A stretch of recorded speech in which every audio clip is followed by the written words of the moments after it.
Selamat pagi Bapak Ibu Saudara yang dikasihi Tuhan. Kiranya Tuhan saja yang memberikan pengertian untuk membuat iman kita terus bertumbuh dan semakin kuat di dalam Tuhan melalui resapi GKJ Margoyudan pagi ini. Mari kita berdoa. Allah yang Maha Pengasih, kami mengucap syukur atas kesempatan baru yang Tuhan berikan kepada kami. Kami memohon kuasa Roh Kudus-Mu untuk menolong kami agar menjadi pelaku-pelaku firman-Mu. Tuntunlah langkah kami agar hidup kami selalu memuliakan nama-Mu. Di dalam nama Tuhan Yesus kami berdoa. Amin. Firman Tuhan yang menjadi dasar renungan kita pada pagi hari ini diambil dari Mazmur 25 ayat 4-5 yang demikian. Beritahukanlah jalan-jalan-Mu kepadaku, ya Tuhan. Tunjukkanlah itu kepadaku. Bawalah aku berjalan dalam kebenaran-Mu dan ajarlah aku, sebab Engkaulah Allah yang menyelamatkan aku.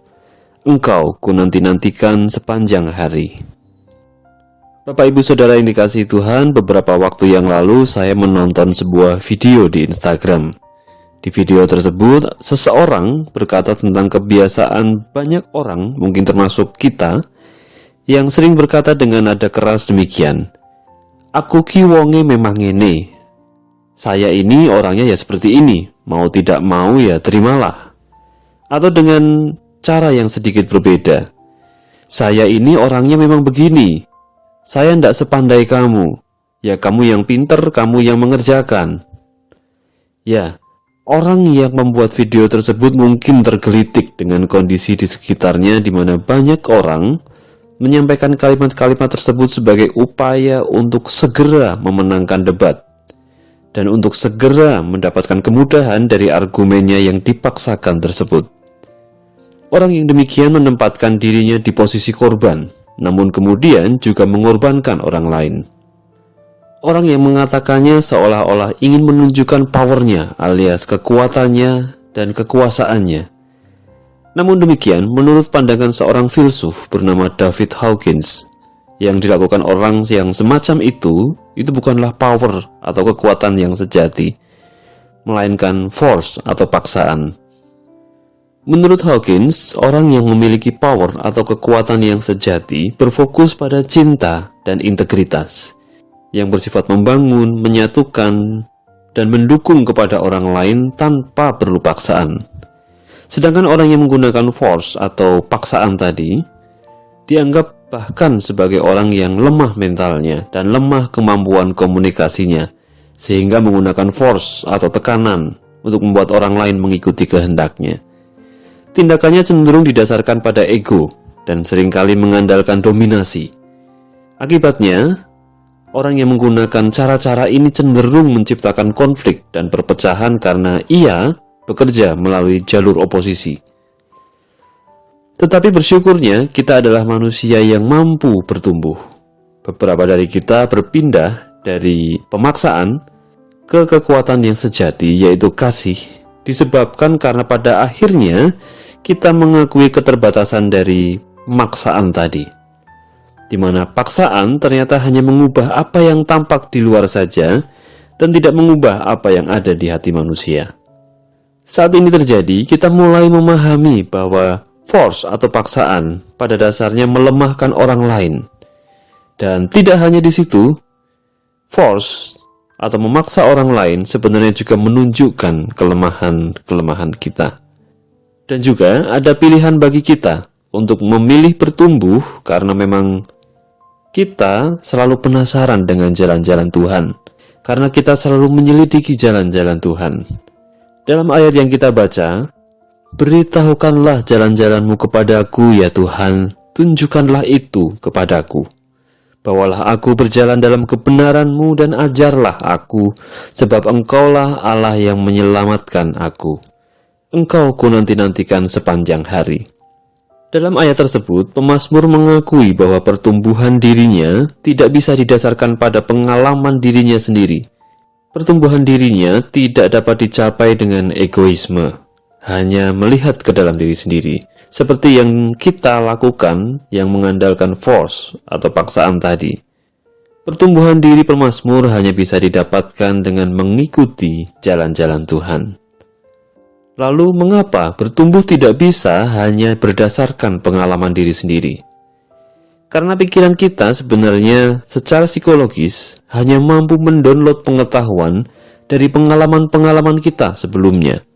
Kita manusia tidak bisa mendownload kebijaksanaan dari dalam dirinya sendiri, dari pengalamannya sendiri yang dipenuhi dengan dosa. Seorang akademisi menyampaikan dalam sebuah pidato cerita yang kurang lebih demikian. Seseorang berkata kepadanya, "Aku heran kenapa kamu bisa sangat mencintai Tuhan sehingga kamu rajin belajar firman Tuhan.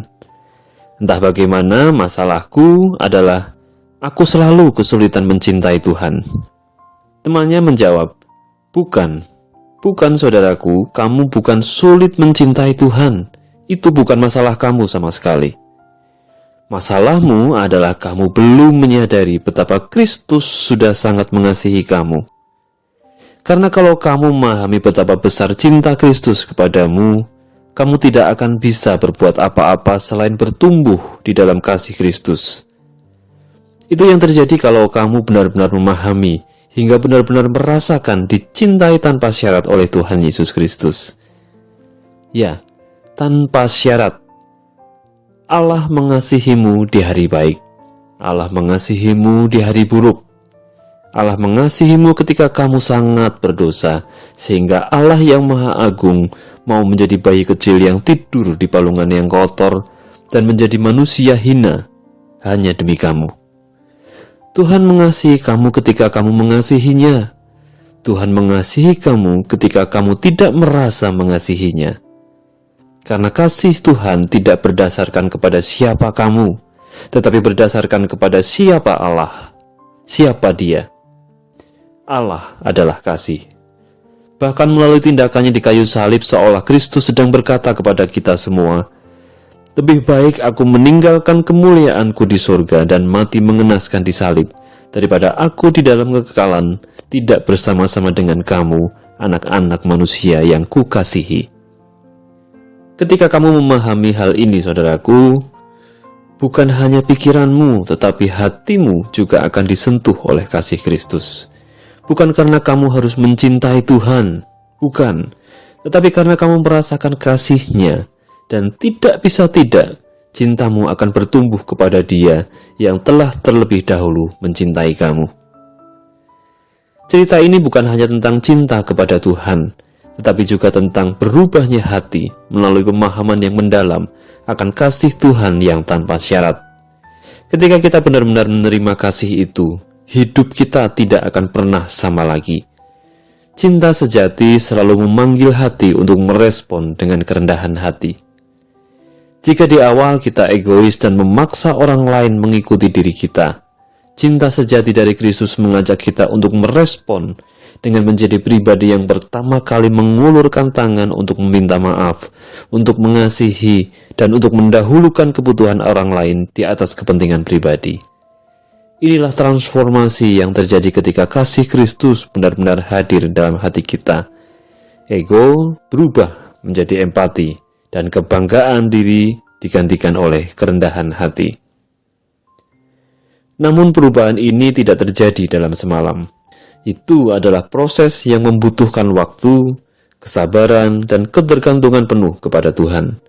Setiap orang yang telah merasakan kasih Kristus memiliki sebuah kesempatan untuk mengambil sedikit harta surgawi itu setiap waktu, setiap hari, atau mau mengambil harta surgawi itu hanya setiap hari Minggu saja, atau jika sempat, atau hanya mengambil harta surgawi itu setahun sekali ketika Natal.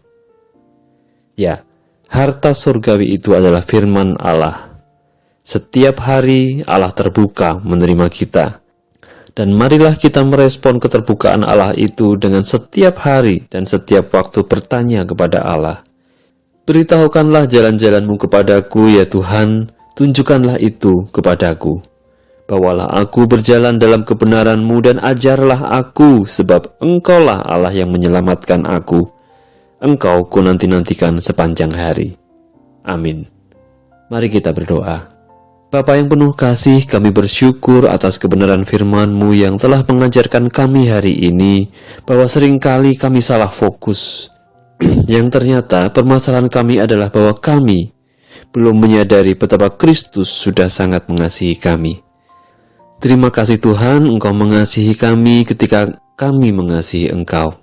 Dan terlebih lagi terima kasih Tuhan, Engkau tetap mengasihi kami ketika kami tidak merasa mengasihi Engkau. Terima kasih karena Tuhan mengasihi kami bukan karena siapa kami, melainkan karena siapa Engkau. Engkau adalah kasih dan kami bersyukur menerima kasih yang sejati dari Allah. Pimpin kami setiap hari ya Tuhan untuk dimampukan merasakan kasih Tuhan dalam setiap sisi kehidupan kami. Amin.